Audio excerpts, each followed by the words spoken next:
So hopefully you played a little bit of the background of War of the Worlds and played a little bit of the broadcast. A very famous / infamous broadcast masterminded by Orson Welles.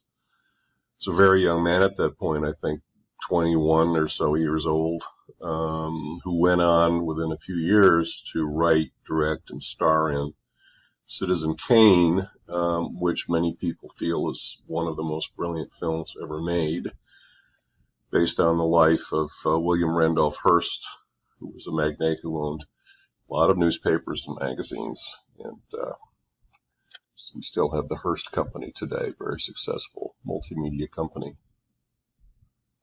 Television broadcasting is a little bit more on that, other than the 1936 RCA broadcast you all saw the last time.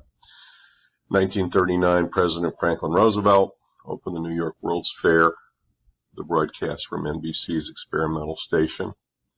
In 41, NBC and CBS have a commercial station in New York City. Remember, CBS is William Paley, Columbia Broadcasting System.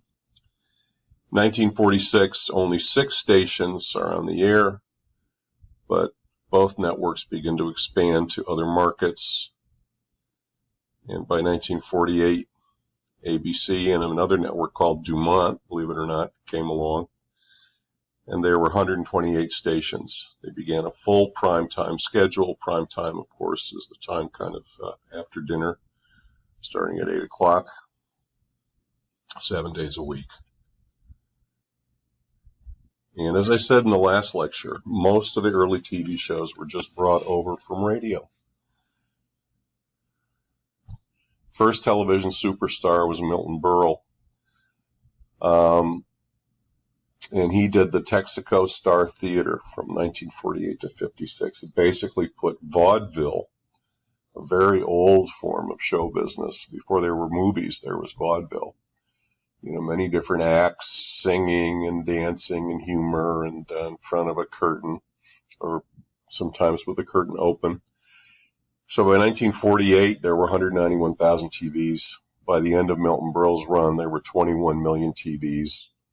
And now we're going to take a break, and you're going to watch some pretty outrageous television from Milton Berle.